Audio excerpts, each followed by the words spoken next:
I've got a lot that I want to get off my chest today. So, Arsenal Football Club, honestly, you're working all day, you're outside, you're coming in, you're coming out, but Arsenal Football Club just living rent free in my head. So, today I thought, you know what, let's just slap on the camera and just start talking because at some point, honestly, this club is surely going to get moving right in the proper direction, and we're going to have a transfer window for once in our lives that we can really be satisfied with. But honestly, Arsenal Football Club, yet again, disappointing. And you know what? Let's just start with it straight away. So, first news today, I'm working and I'm seeing this. Eze going to Tottenham, right? They've been talking Levy, Parish, 55 million plus 5. And that looks to be, a deal about to happen between the two clubs, Palace and Tottenham. And Eze again, Arsenal boy, Arsenal fan, proper Arsenal fan. There's a clip of him talking about, I think it was like 2018, 2019. He's predicting us to win the league. Even that's when I don't even think I was predicting us to win the league them times. He's a proper, he's a proper gunner. You know what I mean? He's a proper gunner. So honestly, Eze, he's just one of these guys, man. He just breathes football. The way he plays, just a beautiful player to watch. And now I'm looking at it. I'm looking at Tottenham, and they've signed Kudus, who's an absolute footballer, by the way. If Arsenal had signed Kudus and Eze in this window, I would have been so over the moon, right? They're now both going to play at Tottenham. It looks like Arsenal letting Eze just go there without any hassle. They told us Madueke, right? And this is not me getting onto Madueke in terms of him now being at Arsenal. No way, I'm not doing that. I can't be bothered. Number one, I just can't be bothered. But mainly, I'm not getting onto him. I'm just saying, Arsenal Football Club was saying, "Oh, Madueke signing, that's not going to affect Eze." We don't think we can still do Eze as well. He can play left wing, he can play number 10, all of these excuses. Next second, Madueke is going to be an option on the left. He can cover Saka, he can do all sorts. So let's just start making excuses, going in circles, not really making any sense. That's just Arsenal Football Club for you. So now we put ourselves in a situation where we're not close to signing any winger, any attacker of note that's really going to take us to the next level. And you're letting a player like Eze walk away to Tottenham Hotspur, our biggest rivals. Are you having a laugh? You're letting him go to Tottenham. They've already got ballers, right? And I'm not worried about Tottenham doing anything in terms of winning the league or anything. No, that's not the point. But they're still going to be a threat this season. They're still going to be a problem for many teams. And again, it's just a principle. They're a rival of ours. Our biggest rival, as I said. And you're just willing to let a player like Eze just walk there. When if you just put in a bid, you agree a deal with Palace, Eze is going to run to us in a second because he's an Arsenal boy anyway. And it's Arsenal Football Club. It's not really a comparison to Tottenham, right? But you're letting him go from from Palace to Tottenham so easily, saying, "Oh, we don't need him because now Noneri signed a new deal. He's going to be the cover for Odegaard." And, we don't really see a place for Eze. Listen, Eze comes into Arsenal. Not only is he probably our best number 10, he's our best left winger as well. So for me, honestly, £60 million, that's nothing for a player of this quality. And you're letting him go to Tottenham. So honestly, I've been trying to hold it in, saying I'm not rattled by this, but I'm actually very, very rattled by this Eze deal. I was trying to say I'm not rattled. It is what it is. It's just Eze. No, I'm rattled. I'm genuinely rattled because this was an open goal. This was a tap in. This was an easy transfer for Arsenal to make. Even Arsenal Football Club surely couldn't mess this up, and somehow they have. So honestly, my head's gone when it comes to Eze, but there's more. It gets worse. And now I have to even compose myself a little bit. It gets way, way worse. Leandro Trossard agrees new Arsenal contract.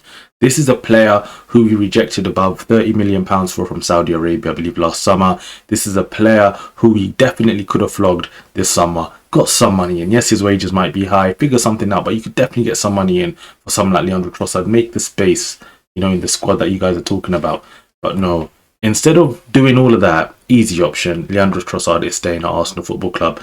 So again, I haven't even read this yet, but it says here, it will grant him a significant pay rise. So you're giving a significant pay rise to Leandro Trossard, who doesn't even start over Martinelli half the time, right? Was inconsistent, so inconsistent last season, treating the ball like a bomb half the time. And sometimes, listen, he's a good player, obviously. There was a point when he came in, and you know what? I'm going to start with positives with him. I don't want to be so negative and be like, oh my God, this guy, he's just angry all the time about Arsenal. He only came in from that January to the end of the season, he was absolutely unbelievable. Honestly, one of the best January signings I've seen for the price, the impact, everything. And if we had won the Premier League title, we'd be talking about him, in a great way. But that didn't happen, right? That didn't happen. So now I'm stuck with the reality of Trossard in 2025 going into 2026. And from last season's evidence, not a good player. Not a good player in terms of what we need. Obviously, he's a good player in terms of like, if you play for Bournemouth or something, go back to Brighton, that kind of level, right? But for Arsenal Football Club, is that the level of player that we need to push us to win a Premier League? I don't think so. I don't think so. You look at Liverpool, right? Liverpool, they sold Luis Diaz, a player way above the level of Leandro Trossard. And they've not missed a step. They're signing players. They're about to make another signing that, honestly, Arsenal Football Club, if you don't even put in a bid, we're going to get onto this. This is the last topic, by the way. I'm giving you a preview.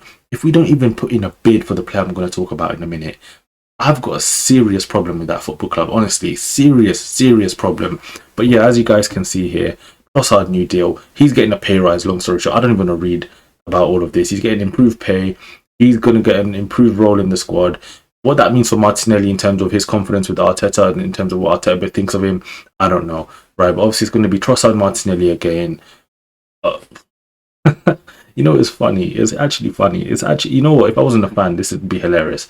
Like, if I was a Tottenham fan, if I was a Chelsea fan, United, whatever, any rival, I would be laughing so much. Liverpool, imagine, look at them just laughing at this situation at Arsenal Football Club. How do you constantly make transfer decisions like this? I just don't understand. I think I said it in a tweet. I tweet too much sometimes. I said, like, Trossard is like, or Arsenal Football Club, rather. Arsenal make decisions in the transfer market that just make no sense. We're like a team that consistently finish 10th, like in Everton or something. I don't even Everton, do they even finish 10th these days anymore? But you know what I mean, like mid-table, like we can't attract anyone, woe is us, no one wants to join us. We make transfer decisions like that constantly with the contracts we give. If we make it's a very like family club. Obviously, fair enough, we got values apparently, Arsenal Football Club. Someone tried to say Edu had an agreement with Trossard to give him a pay rise or to give him a new contract. So this is a kind of like a medium in between. I don't know how much that is true, but I wouldn't be surprised. Arsenal Football Club, because that's the first thing I thought, to be honest, when this news of Trossard came out. I said, oh, it's Arsenal Football Club, we're a nice club, family, all of this nonsense, right? And this is what you get. You get Leandro Trossard staying on when we really needed to move him on to make more space in the squad. So now I don't care about space. I don't care about wages. Just bring me the players I need. But is that going to happen? Very, very unlikely. Anyway, let's come to the main event of this video. This is about Alexander Isak. This guy is on the ropes, right? So let me go here. Hopefully you guys can see it nicely because I can't really tell, but it looks like it should be fine. If you can't read it, what he said, I'll read it out now anyway. So Isak posted on social media, I believe on Instagram, he said, "I'm proud to be recognised by my fellow professionals with a place in the PFA Premier League Team of the Season for 2024-2025. First and foremost, I want to thank my teammates and everyone at Newcastle who have supported me along the way. I'm not at the ceremony tonight, with everything going on. It didn't feel right to be there. I've kept quiet for a long time while others have spoken. That silence has allowed people to push their own version of events, even though they know it doesn't reflect what was really said and agreed behind closed doors. The reality is that promises were made, and the club has known my position for a long time. To now act as if there were only issues emerging like right now, that's misleading. When promises are broken and trust is lost, the relationship cannot continue. That's where things are for me right now, and my change is in the best interest of everyone, not just myself." And then signed off by Alexander Isak. So we have a situation where Alexander Isak is, coming out saying that he is done. He's done with Newcastle United. We've known this anyway. He's done. He wants that big move. He wants that big transfer. And obviously the only club in for him right now is Liverpool Football Club. Liverpool are in for him. Liverpool are willing to put the money up from what we can see, or maybe they're waiting to see if they can get a good deal with all this pressure that Isak is putting in the end. But I just look at the situation when Arsenal got knocked out by Bayern Munich in the Champions League. They told us we are in for Alexander Isak and Michael Olise. Not only is, for example, forget Michael Olise, right? Alexander Isak is a player who we thought we were signing from Sociedad in the first place. We signed bloody Marino, Zubamendi. Odegaard was on loan, obviously we signed for Real Madrid, but he's another Sociedad guy now. Arteta, that's his people. Now Basque people, all of that, that's his country. Okay, no problem. His region, whatever you want to call it, right? Mate, we've signed all of these guys from there. Isak was another one we wanted to sign, and we didn't do it then. But anyway, as I said, we got knocked out by Bayern in the Champions League a couple seasons ago, and all the media was saying is we want Isak and Olise. Olise is gone. Isak gone as well. It seems like now maybe to Liverpool. But why are we not even making a move? I just don't understand. Put the pressure on. If you're a serious football club, you know we are dying for quality attackers. This is the one quality attacker on the market that will definitely take Arsenal to a different level. And listen, you can tell me Rodrigo and you can tell me all of these other names. No one is a guarantee right now who's available like Alexander Isak for Arsenal Football Club. And it's an absolute disgrace that we're not even putting in a bid, making a move, anything. I just find that unbelievable. After months and months and months of, PR saying that we're in for him, from Arsenal media, from all these big journals saying Arsenal really like Isak, we're interested, all of this sort of stuff, and then just to go radio silence, I just don't understand. And of course, people say, oh, you signed Gyökeres, you've done this, you signed Madueke, are you sure you want Isak? What do you mean? Look at Liverpool, they signed Wirtz, they've signed Ekitike, and they still want to sign Isak. And don't get me wrong, they still got other attackers that are of the level. Gakpo, what a player. I rate Gakpo so much. And Mohamed Salah, 3-time PFA Player of the Year now. First guy in history to do that in the Premier League. So big credit to him. They've got quality and they want to bring even more on top of that. Isak comes to Arsenal and he's our best attacker, right? And we're not even putting in a bid for him. We're not even moving for him. You've let Eze go to Tottenham. You've let Eze go to Tottenham. You're not moving for any players. You're giving Trossard a new deal, new contracts, whatever, pay rise, whatever you want to call it. And you're not even making a move for a guy that we have been hyping for so long. It is absolutely unbelievable, to be honest, right? And every time I think about it, I get annoyed because I just think, how are they not even moving for Isak, right? Just put in a bid, talk to the player, say we'll pay you more than what Liverpool are paying. We've got money.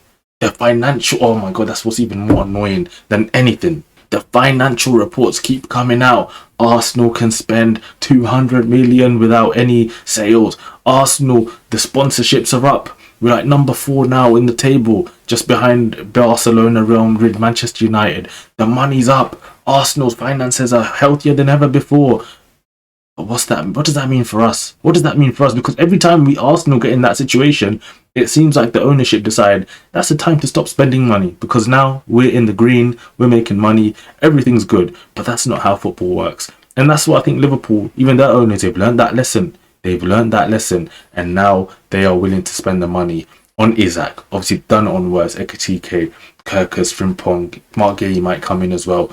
They've learned their lesson. But Arsenal Football Club, for some weird reason, after so many years of austerity at the club, you somehow still not learned your lesson. Just don't understand.